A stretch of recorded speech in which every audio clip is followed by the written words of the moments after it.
Lalagyan nyo rin ng lason yung buhangin, tapos ilalagay niya parang yung lanate na yung sa mga tindaan. ayos pa rin iba naman yung Regent. Opo, yung Regent pwede. Yung kinukuha nila yun tapos yung Purada naman iba.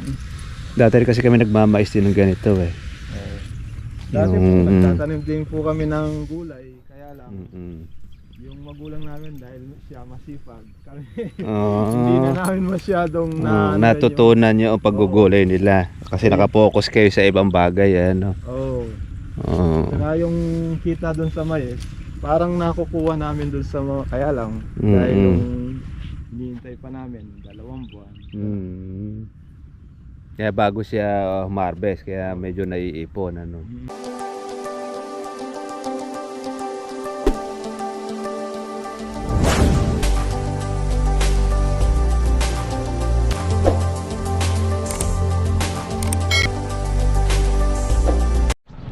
Good morning po sa inyo mga katribya, welcome po sa aking YouTube channel. Kumusta na po kayong lahat?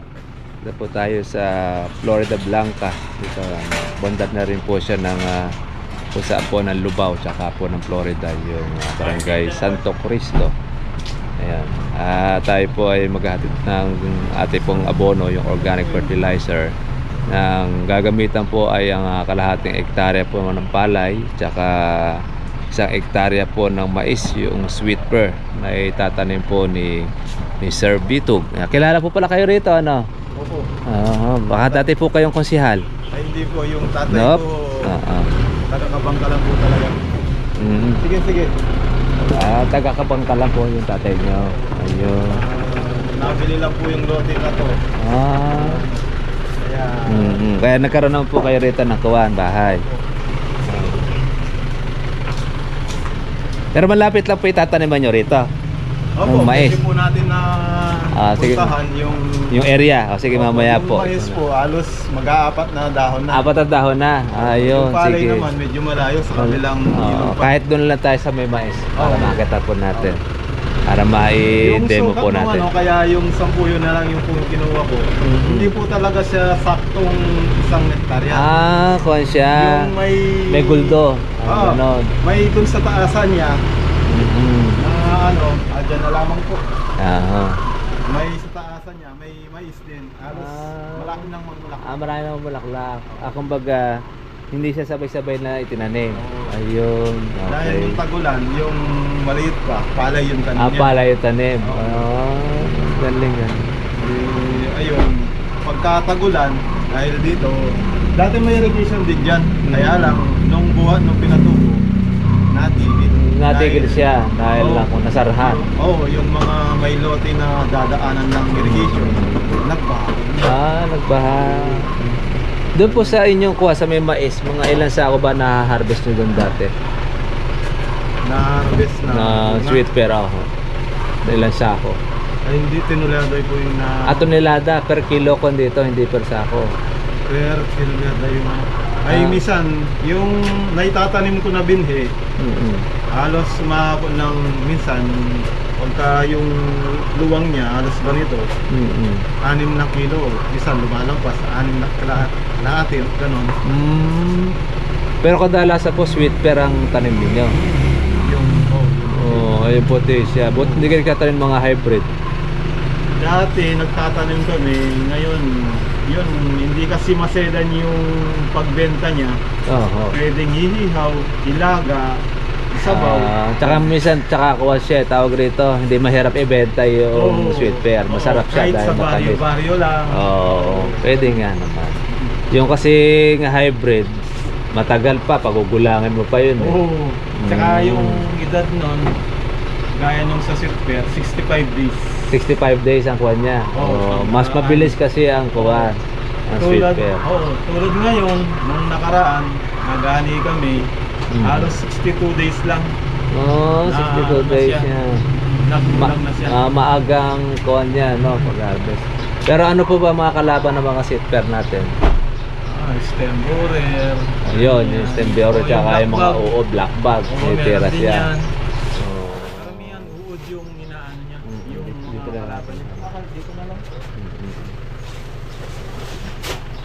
Ayan, medyo mabigat po yung ating pataba eh. Natulungan ko na po kayo. Kasama po natin po yung junior, yung anak po ni Sir Marvin. Siya po yung ating pong kasama. Sir Marvin kasi nasa Manila. Yan na rin po yung magmamana na rin po noong kaalaman ni Sir Marvin sa paggawa po ng abono. Kaya mas maganda rin at least po yun eh, like father like son. Junior din siya. Parang tayo rin, junior din tayo. Kaya araw kami junior. Yung anak sa anak. Hindi mo ba siya maselan kung halimbawa gagamitin mo siya ng pang-umpisa, pangalawa, pangatlo? Opo, hindi. Actually, yung pong ating abono, mas maganda na nga po yan. Yan na po yung gagamitin. Dahil, mintres dumadami po yung ating paggamit niyan, lalong recover po ang lupa. Halimbawa po, gagamitin natin siya sa ano? Kahit ano Sa pong palay. gulay, palay, mais, oo. Mas kuwan po siya. Yung maganda, basal na tanim yung kanilang gagawin eh. Sa palay, pwede po yun ng paupo kung di pa ninyo natataniman. Mamaya ituturo sa inyo ni Sir para po doon sa pagpapaupo ng palay. Hindi po ako, bago lang po yung paupo na. Hindi nyo pang alam yun, pero alam nyo mas nakakamenos yun. Mas effective po sa palay.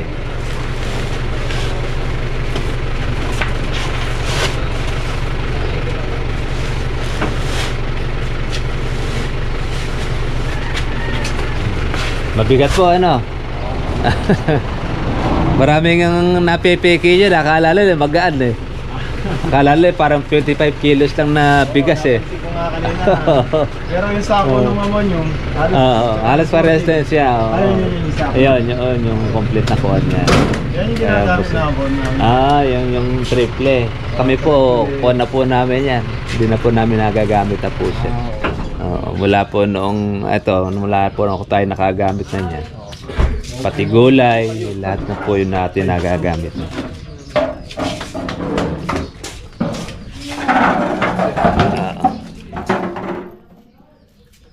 Ayaw natin ng konti dahil mabigat ito eh. Pagka talaga kakaragay eh. Sabi lang po. Kuha po kayo ng upuan para ma-instruct po sa inyo ni Sir din. Para yung paraan. Baka gusto nyo pong mahihinom muna. Pwede po. Oo, okay. Wala naman pong masama po doon.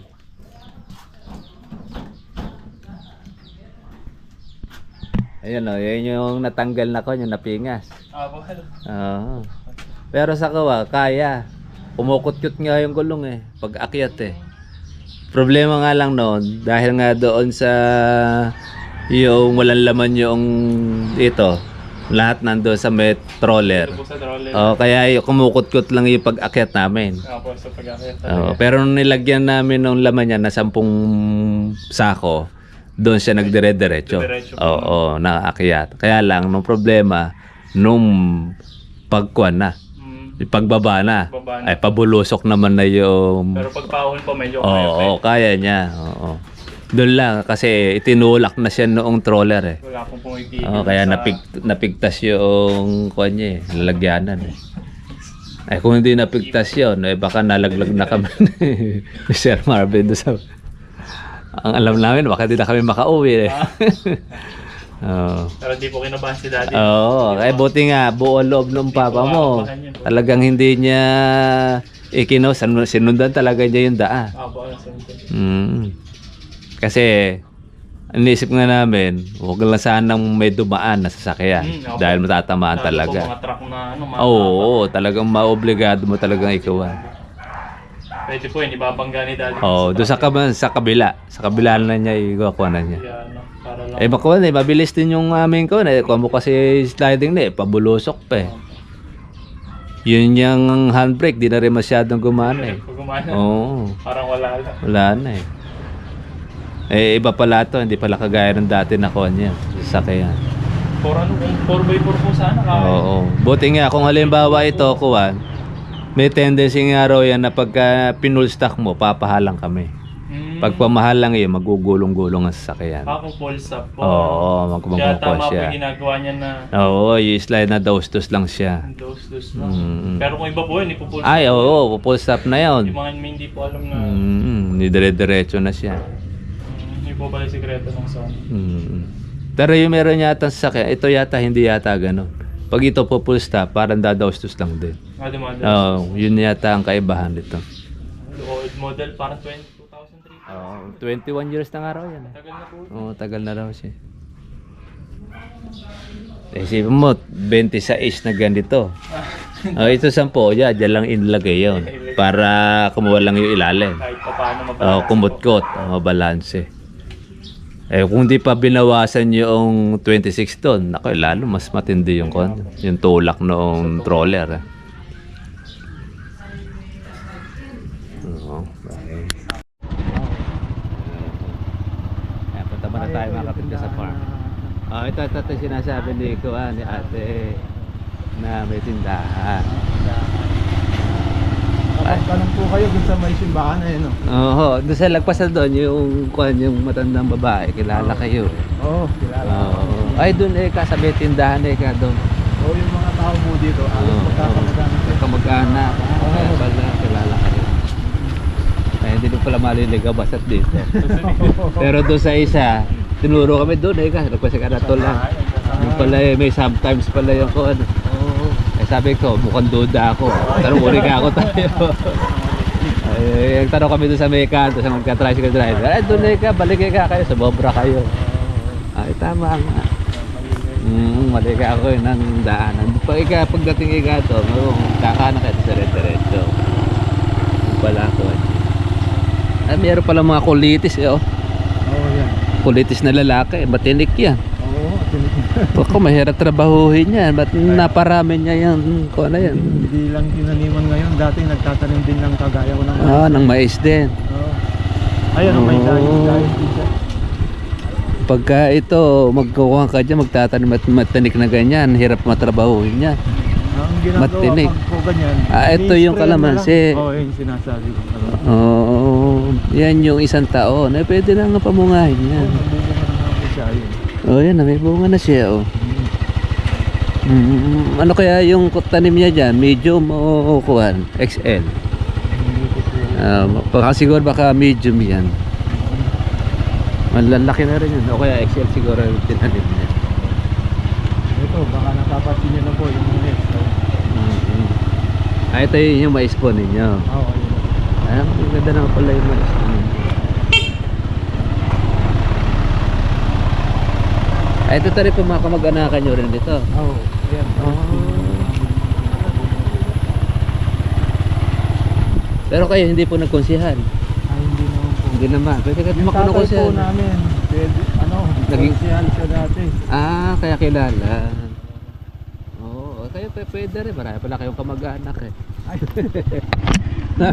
Marami na kayong botante. naisipan. Ayun po yung Ito yung naon ng mais. Ang isang dahil lang bakit medyo payat po rito sa gawin nyo nito. Ito yun, nalililiman ng araw. Isa sa kawan niya. halos mahigit kalahati. Maganda naman. Pero nagpupuso naman siya na maayos ano. Oo po. Oo. Ito yung sweet pear din ito ano. Oo po. Siguro ikaw na natin yung dito na tayo magkawa. Yung i-demo na. Ito baka isang buwan mahigit na po siguro sa Ito. magulang niya. Ilang beses pa kayo nag-i-spray rito sa mais niya? Nung bata, isang beses. Nung pangalawa na, halimbawa, yung magkakaroon po siya ng- Weekly yung kanya. Ay, hindi po. Hindi naman. Pagka meron lang siyang sumasalakay, Opo, sa panahon po ngayon, hindi pa po masyadong ma-insekto. Oo. Wala pa. Maganda pa yung dahon niya. Pagka nagkakaroon siya ng Ito, yan. yung Dahil nalagyan na yung namin- borer. Stem Ayan. borer. Naglagay po kami ng buhangin. Puradan. Oo. Sa nahaluan namin ng lanate. Para din maikon dyan. Oo. Kasi sa may talulot dito kumukuha niyan eh. Ayan na meron siya. Minsan bumubutas pa siya. Bumubutas yan. Pag di naagapan niya, yun na sinisira eh. Ayan yan. Nung napansin na namin, bago namin nararuin ulit. Kahit lagay niya na uli siya. Buhangin. Ibig sabihin yung buhangin, nakakatulong din. Opo, dahil dun sa mabigat yung buhangin na pinagaluan ng lanay. Lalagyan nyo rin ng lason nyo ang buhangin, tapos ilalagay niya parang yung lanate na yung sa mga tindaan. Ayos pala ano. Iba naman yung Regent. Opo, yung Regent. Yung kinukuha nila yun eh. Tapos yung Purada naman iba. Dati kasi kami nagmamais din ng ganito eh. Dati po nagtatanim din po kami ng gulay, kaya lang yung magulang namin dahil siya masipag kami hindi na namin masyadong natutunan niyo ang paggugulay nila kasi nakapokus kayo sa ibang bagay ano.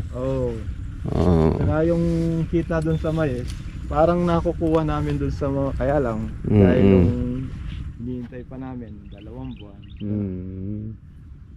Kaya bago siya harvest kaya medyo naiipon ano. Yun nga lang medyo maano siya. Sabi nila, kung may puhunan ka, tatanim ka ng mais. Kung wala, tsaga-tsaga muna. Tsaga muna sa tuyo, nga. Ganun naman talaga tayo pagka yung mga mahihirap eh. Malakas po yung tubig ninyo? Katamtaman lang po. Tama lang pagkapagpatubig. Pero kung siya, tawag rito, D4 yun ano? Opo. Pero ang ginawa po namin dahil sabi ng kapatid ko, yung pinsan namin kasi nagamit siya ng yung water pump. Binagyan po namin yung ano niya. Yung pulya. Pulya para lumakas ang higop ng tubig. Ang ginawa namin ginawa namin ng tres. Di-tres. Para siya yung committed. Kasi pagka malaki makina, 4. Para malakas humigop. Yung ikot ng makina at saka sa ikot ng water pump, mas mabilis yung ikot ng sa water pump. Kaya mas bibilis ngayon ng kuha ng tubig ano. Ayun. Napansin din ng mga katabi namin dito eh. Na malakas kaya tubig ninyo. Ayos nga naman yun. Sabi nila, ito yung makina kasi gawang Vietnam na Kobico. Ang sabi nila mahina. Nung napansin lumakas ka. May bubuga rin pala sa akin. Sa diskarte lang ka mo yun. Yun naman ang kailangan. Totoo yun kasi pag mintos lumalaki kasi tubo mo, pag mahina tubig, malambot ang labas noon. Pero pag nilitan mo, titigas ang labas niya. Didiretso yung yung takbo yung buga ng tungan niya. Ay, ito bagong kwan ito eh. At pala ito, nalagyan nyo ng pataba bago na tubigan eh, no? Pero nabuo na po yun na yan. 3 beses na. Kasi ito si Kuya. Ay, demo muna sa kanya yung paglalagay. Saan po ba gagamitin? Dito na ito, itong mais. Ilan days na po yung mais na? Alam ko 10 days na po yata. Naitanim po yan December 5. Kaya ang pag-ani po nito baka February 10 ganun. February 10, ayun. 65 days na po siya. Kasi gano'n po kaluwang yung ang sabi ko po kay Kuya 1 hektarya na kulang sa hektarya na. Kasama ito. Kasama na po yan. Ano po? Bali mga 2 mga gano'n po kaya kung sa yung lahat-lahat po ng plan. Kumbaga papahabulan niyo po ito, no? Papahabulan niyo po ba ito nung pataba o hindi na? Hindi na po siguro kung sakali pagka nagpuso na po siya, yung may bunga ng maliit, yung ganito. Susundan ulit yan. Sinusundan pa namin ng mga urea, ganun. Opo, yun na nga. So ito na lang po muna, no? So 1 hektarya po, ano? Pero dati po ba, paano yung ano nyo dati? Paano po yung una yung pataba? Ina-apply po namin yung karamihan 14 dahil pagkabata pa yung mais, hindi pa niya halos kailangan yung maraming pataba. Unti-unti lang. Yung application niya. Tapos kailan niyo po ito ina-apply? Sa kasampung araw. Kasampung araw. Every 10 days. Inalagay po na namin ng mga kalahating kutsara siguro kada isa. Sa isang ganito. Tapos susunod na application nyo po. Pagka, alimbawa, yung normal na ginagawa Okay, namin, normal po. pagka 20 o kaya 18, 19, ganun. 18 to 20 days. Apo, ilan po? Apply namin. Yan, ina-apply na natin ng mga 4, tulad nito, 4 na. Ano, Dalawang urea, dalawang dalawang triple. protein. Pinaghahalo ninyo siya. Para hindi lang siya lalaki. Medyo matagal-tagal yung ano na. Kasi yung 14 po, medyo pinapatagal niya yung mabagal siyang Slow releasing. matagal. Tapos may susunod pa po kayo doon? O Meron pa po yung huli. anong days po? Pagka bago siya mag 30 days, Magpuso. 27 karamihan hanggang 30 days. Hanggang 30 days. 30 days. Ano po yung apply nyo? 14 din, dalawa, at saka dalawang urea. Yes, ganun. Bali sa kabuuan, ilan ng patabang nauubos nyo rito? Sa 1 hectare? Halos 11 po. 11 na pataba. Oo.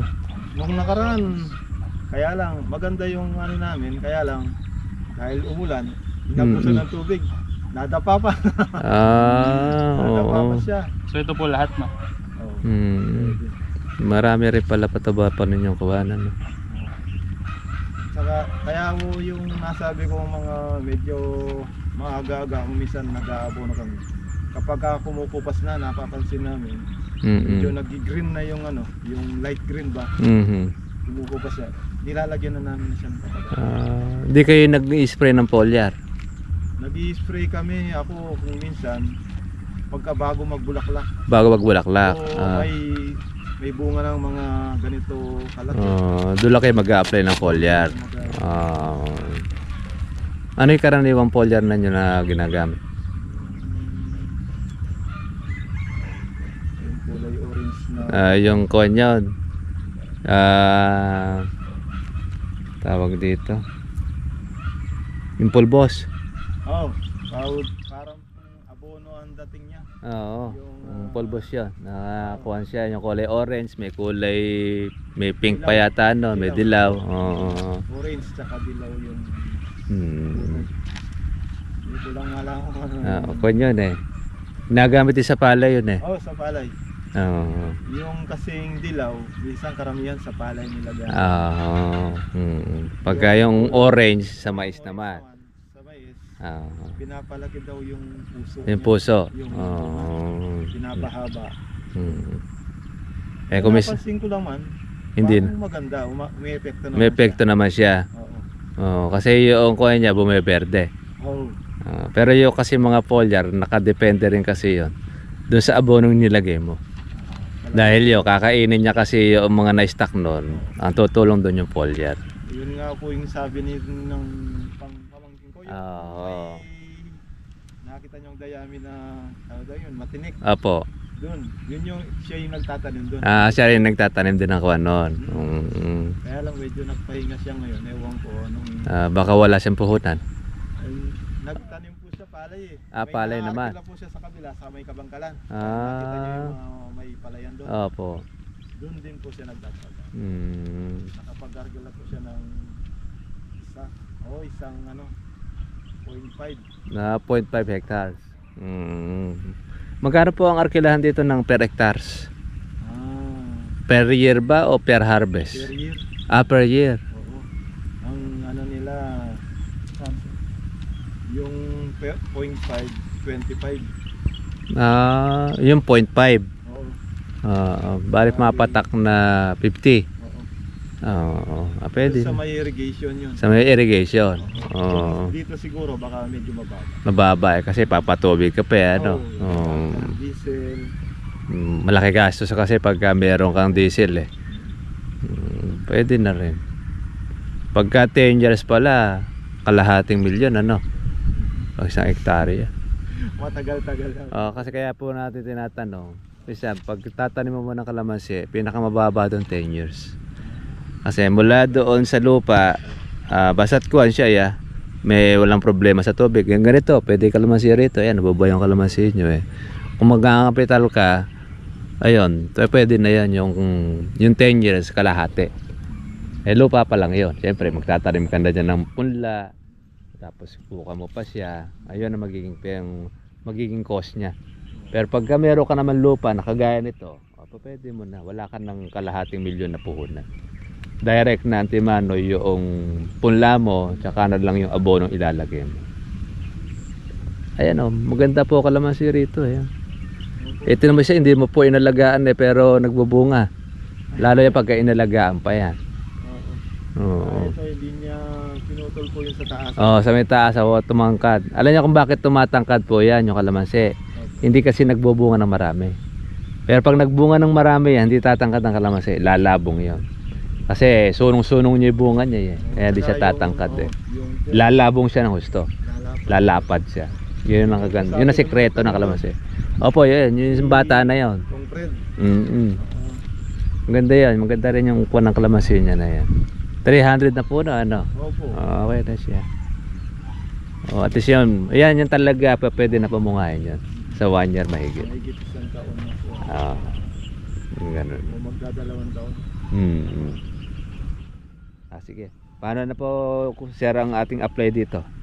Ito po, pwede pong ganito yung gawin.